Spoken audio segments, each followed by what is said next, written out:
Illustrative Math, Algebra 2, Unit 5, Lesson 10 is called Combining Functions. All right, so our goal today is I can combine two functions. So I'm going to kind of go outside the book here, and I think that it'll help us be able to do everything in the book a little bit better. So what I did was I wrote three functions there. I wrote f of x, g of x, h of x. So combine each function algebraically, see what the resulting graph looks like when graphed with the original two. So if I want f of x plus g of x, I'm going to take f of x and I'm going to add g of x to it. Okay. Now technically you'd have parentheses here, but if there's a 1 in front of me, you really don't need them. So we're going to end up with that. And if I combine like terms, that's going to be 4x plus 2. Okay, so that's going to equal f of x plus g of x. Okay. If I made a little table here, and I got my x, my f of x, my g of x, and then this would be my f of x plus g of x. You can kind of see here, if I plug in some numbers here, let's just, I'm going to pick like -2, 0, 2, and 4. I don't know. If I plug them into the f of x function, I'm going to get -2 plus 1, -1, 0 plus 1 is 1, 2 plus 1 is 3, 4 plus 1 is 5. Plug them into the g of x function, I'm going to get -5. 3 times 1 is 3. I'm sorry, wait, sorry. 3 times 0 is 0, plus 1 is 1. 3 times 2 is 6, plus 1 is 7. And then 4 times 3 is 12, plus 1 is 13. You could see here, I could just add these two numbers. -1 plus -5 gets me -6. Or I could plug -2 into this function where I get 4 times -2 plus 2, and check it out, I get the same value. Okay, kind of cool. Same thing here with this one, 0, x is 0. I could add these two together and get 2, or I could plug 0 into this function and it would be, 4 times 0 plus 2, I get 2. Same thing. So I'm going to just quickly add these because it's a little bit easier. And then now if I wanted to graph these, I could put them all on the same graph. So I got a lot over here on the left.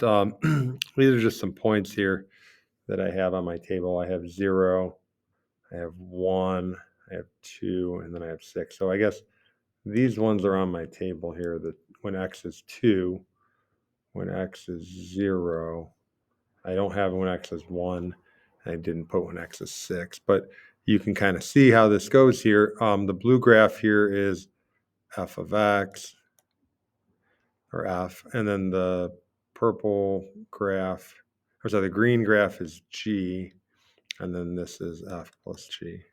So you can kind of see here, if you take the y coordinates also, if you look here, this is, at 6, the y coordinate is 7. And then when I look up here, it's 19. And then when I look up here, the x is still the same, it's still 6, but if I add these two together, that's where I get the 26. You can kind of see that it's the y coordinate plus the y coordinate there gets me to there. It works the same for all of these. All right, same idea here, except now I have to find g of x. So let's see here. Can I bring these down? No, but I could copy and paste them.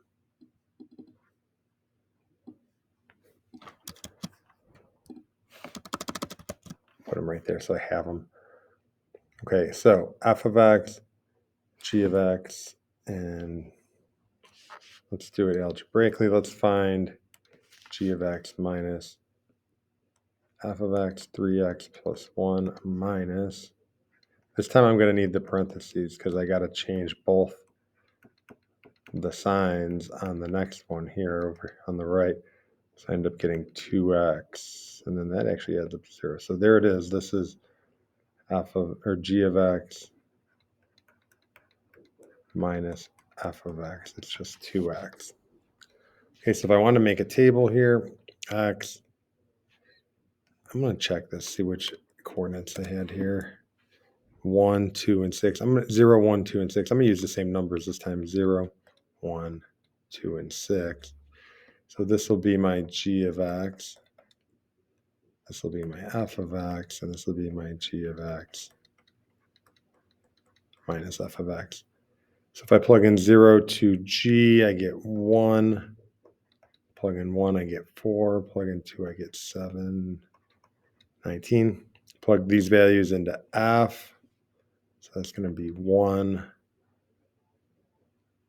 This will be 2. 1 plus 1, 2 plus 1, and then 6 plus 1. If I want to subtract them, it's 1 minus 1. Or I could plug 0 into this, and I get 2 times 0. 4 minus 2. Or I could plug the 1 in here, and I get 2 times 1. 7 minus 3. Or I could plug the 2 in there, and I get the same number.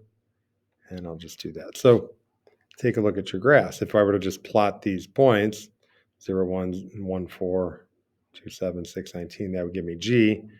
0, 1, 1, 2. If I plot those, that would give me F. And what ends up happening is we get these graphs here. Let me see if I can move this a little bit so we can see the whole thing. There's my graph. So the green one, whoops.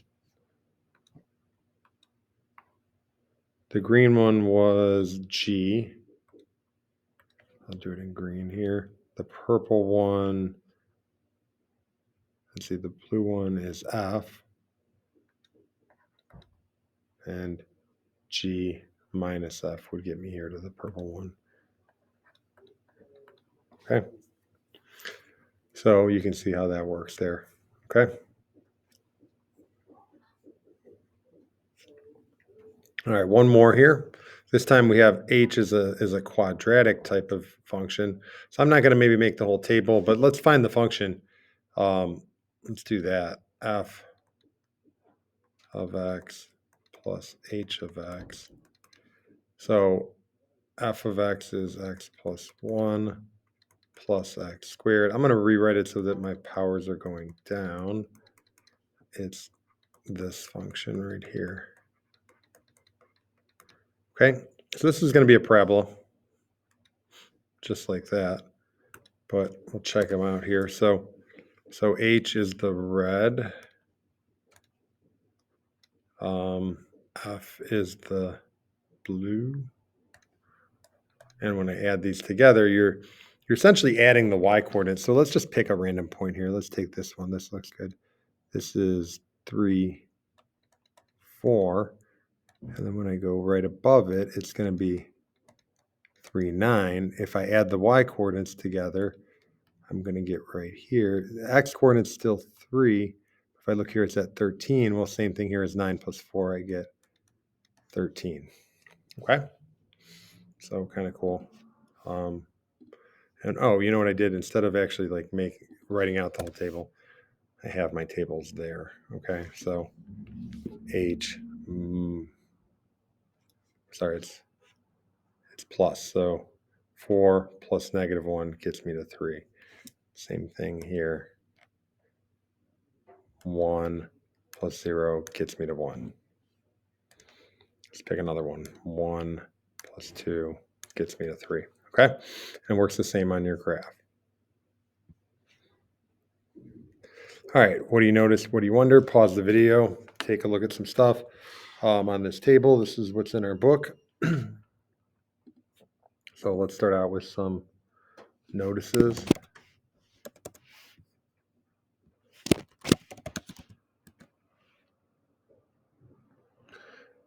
All right, so this is years since 2010.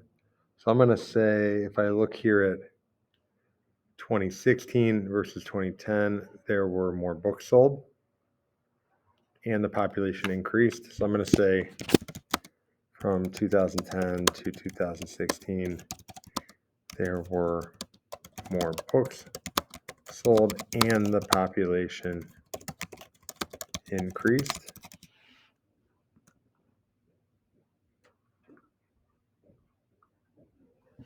I'm going to say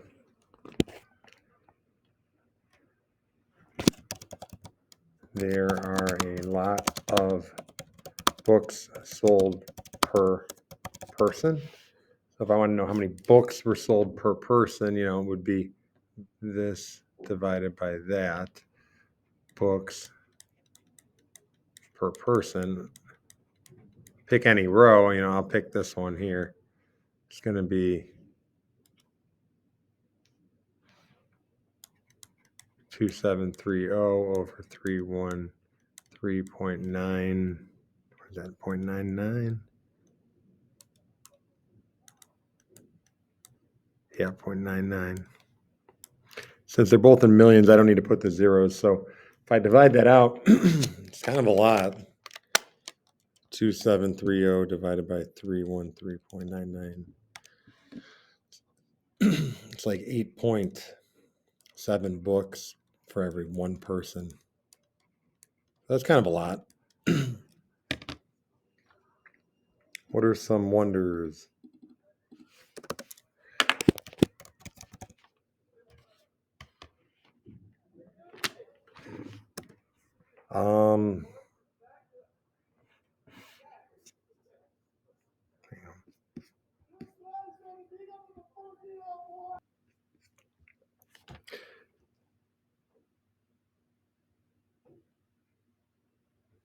All right. What are some wonders? Let's see here. Let's do this.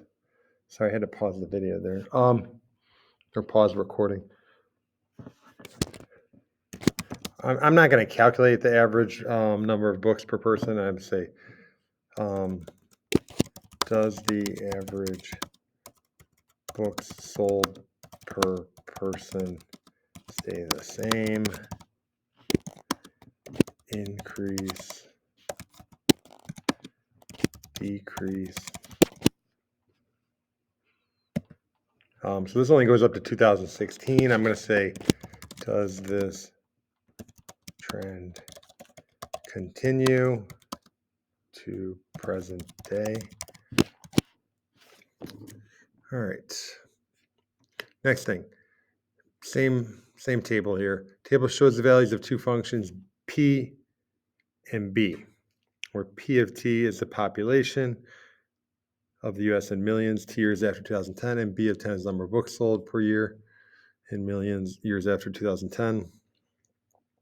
Plot the values of b as a function of t. What does the plot tell you about book sales? All right, so I'm going to plot these columns here. So 0 is at 2, 3, 5, or 2. Oh no, wait, that's not right. 2,530. So right there. 1 is at 2,400.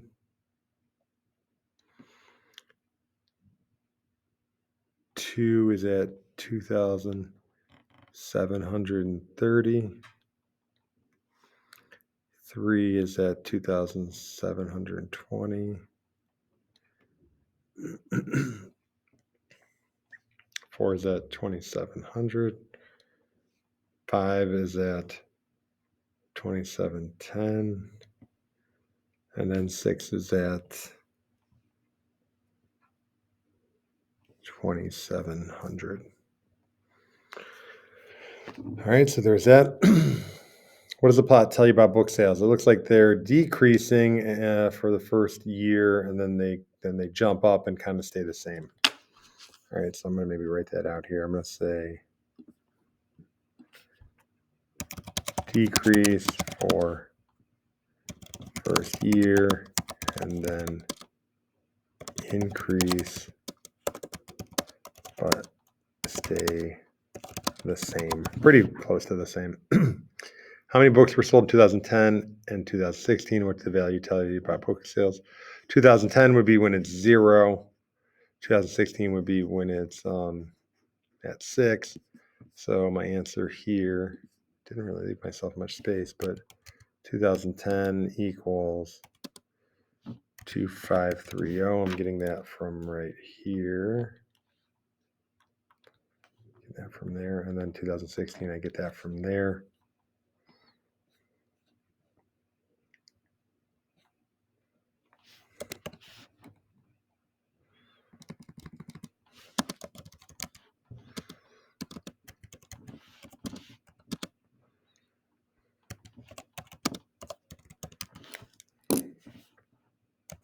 What does it tell you? I'm going to say it increased.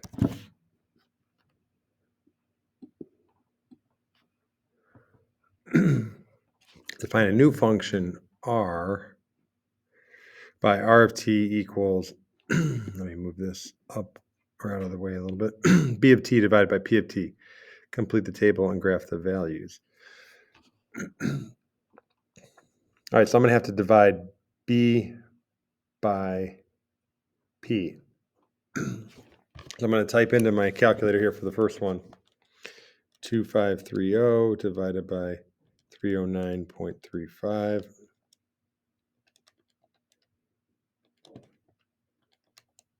And I'm going to get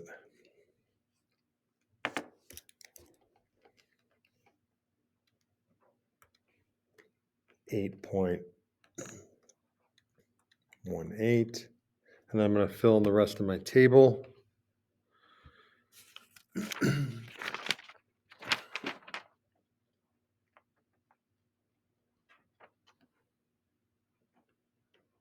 7.7, 8.70,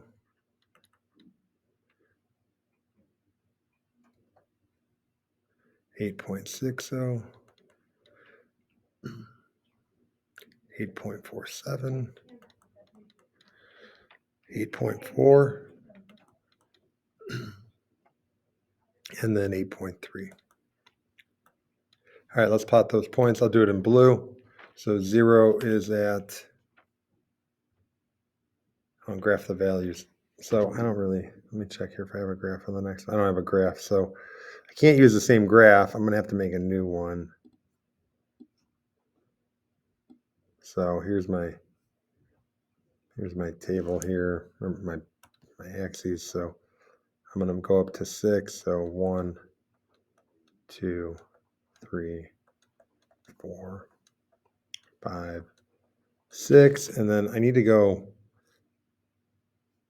I'm going to probably start at like 7.5. Put it right there. And then maybe if I go up to 8.0 right here, and then 8.5 will be up here at the top. So I can plot my points. I'll do it in a different color because I already used blue.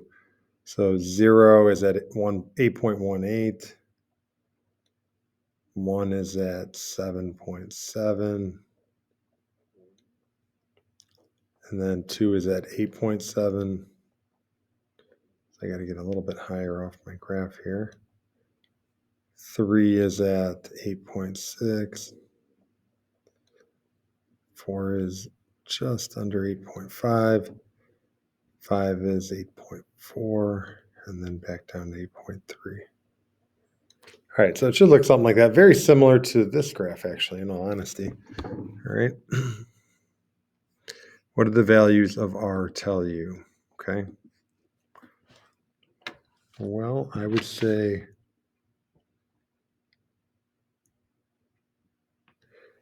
the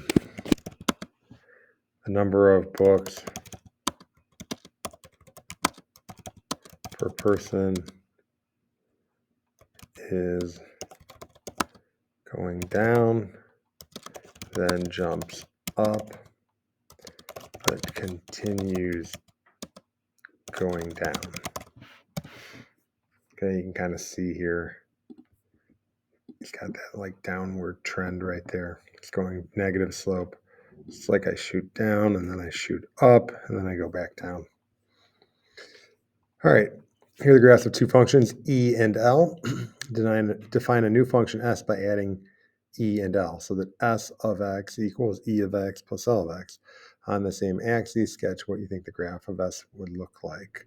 Okay, so we're going to kind of, without the table, we're going to just kind of pick some values and add them together and kind of plot where we think they would be. So I'm going to maybe like pick here at 0. This is 0, and this is 1 for the y coordinate. So if I added 0 plus 1, I'd get the same number here. So I'm going to plot my new function in green. So it's going to be there. This one's like 1/2 plus 1/2, so that would go to 1. Let's go over here to 2. This would be like 2 for my y coordinate, and this is like a little over 2, so it's like almost right there.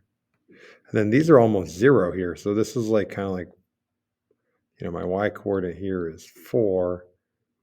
My y coordinate here is almost 0, so it's kind of going to be like just a little bit above. And it's going to kind of be the same with these values, so it's going to kind of be similar to the line. Let's get over here. Let's see what we get here. Let's go to -1. -1's right here. That's like 2.5, and that's -1. So 2.5 plus -1, that's going to be 1.5. So we're going to go down there. Let me erase some of these points here. All right, so then let's get just a little further out here. Maybe go to -2. -2's up here at 7, and then -2. So 7 plus -2 would give me 5. So it looks like my graph is going to look pretty much like the line out here. And then it's going to go up like that. All right, so this one here, this is nice because I'm adding the same number to every y coordinate. Every y coordinate, I'm adding -1. So really, if I just took this entire graph right here, if I just took this whole graph, and I pick any one point on it right here, like let's pick that point. If I just move that point down 1, my whole graph would shift down 1. So it looks something like that. This one here, you got to find a few points, add the y coordinates together. So these are easy because these are 0. So these are going to be pretty much the same. So going to be pretty much the same as the line. Let's find some points here. This is 0 plus 1, so that's still the same. This one here, let's go here. This is going to be 7, and this is 2. 7 plus 2 would be up here at 9. I think your graph would look something like that, a little steeper than what the original one was because we're adding some numbers over here. This one's going to be pretty much the same because you're almost adding 0. So this is going to go towards the line, and then this one's going to be similar to this right here on E, but it gets a little steeper because we're adding these values. Let's go over here. This is kind of the same idea here. These are on E, these are pretty close to 0. So it's like if I add these numbers to 0, pretty much going to give me the same line, or not line, same curve. And then I'm going to have to kind of go pick some numbers here. So this is like, let's call it 0.25 plus 2.25. So that's going to be like right there. 1 plus 0 is still going to be right there. And then we start adding some numbers here. So like this would be like 7 plus 1/2. So it's going to get, at this point here, it's going to be a little bit higher. So it's getting a little steeper, a little more curved. Mine's kind of like a straight line. I can't draw with this pen that I'm using. Same thing here. These are like 0. So this part of the graph is going to be very, oh man, that's terrible. Let me erase that.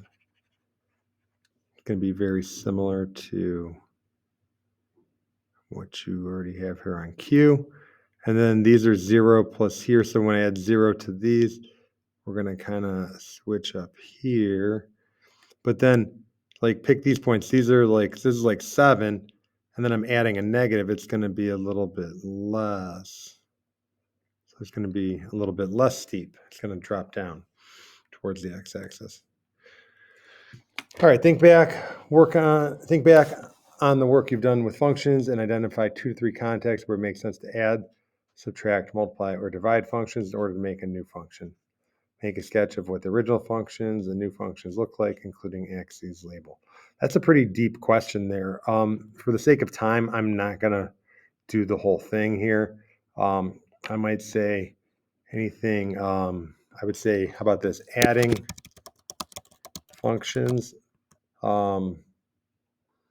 Say you have monthly revenue for January and February, and you want to know the total revenue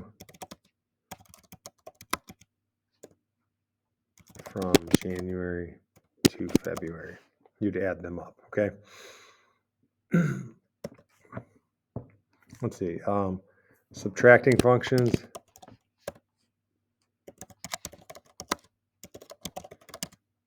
Let's say you have your revenue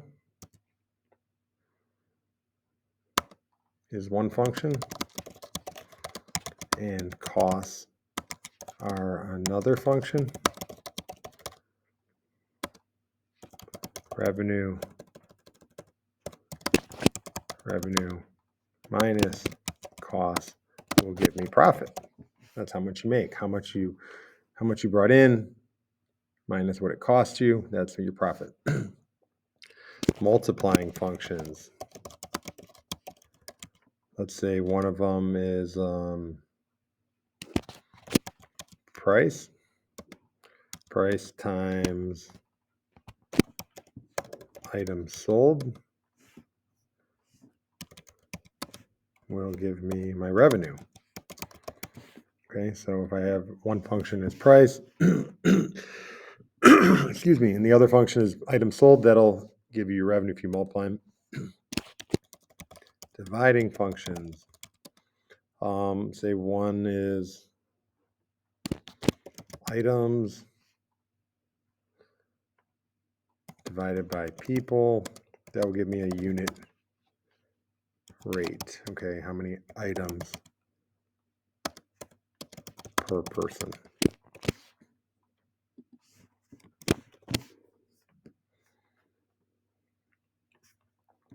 All right, so combining functions. With the graph, you got to kind of mentally add the y coordinates together or subtract them depending on what it is.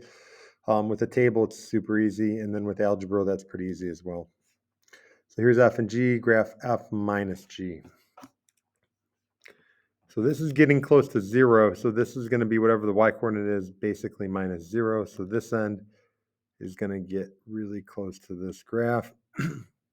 Let's pick some points here. This is 2.5 minus like 0.3. That's going to be like 2.2. So it's getting a little bit lower. This here is 1.5 minus 1.5. That would take me down to 0. So it's getting lower to get down to 0. And then let's think here. 3 minus 1 is 2. Same thing here. Let's go here at 0.5. This would be 2.5 minus 1.25. So it's going to get me right about at 1.25. Let's go here to -1. This is 1.5 minus 0.5. That'll take me to 1. This is like 0.5 minus 0. That's at 0.5. And then here, when you minus a negative, it now gets bigger. So it's going to go up here. So let's say this is like 0.25. If I minus -1/2, it's like 0.75. So it's going to get bigger and bigger. So it's going to be something like this.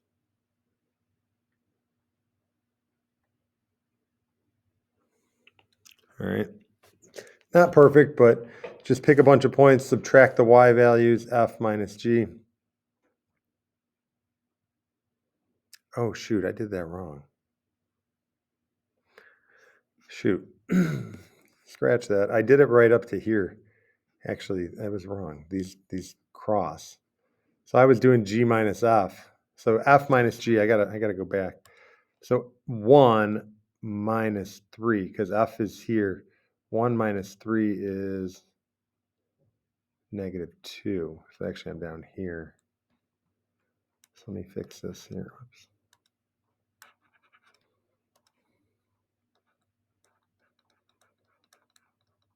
Same thing here. Let's pick a point here. This is 0 minus 1/2.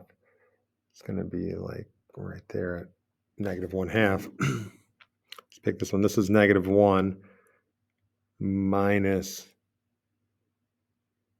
0.1, 0.2. So it's going to get a little bit more negative down here.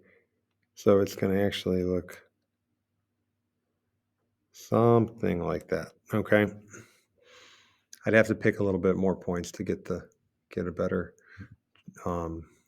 shape. All right. Hope you got the gist of this lesson. Thanks for watching, and we'll see you next time.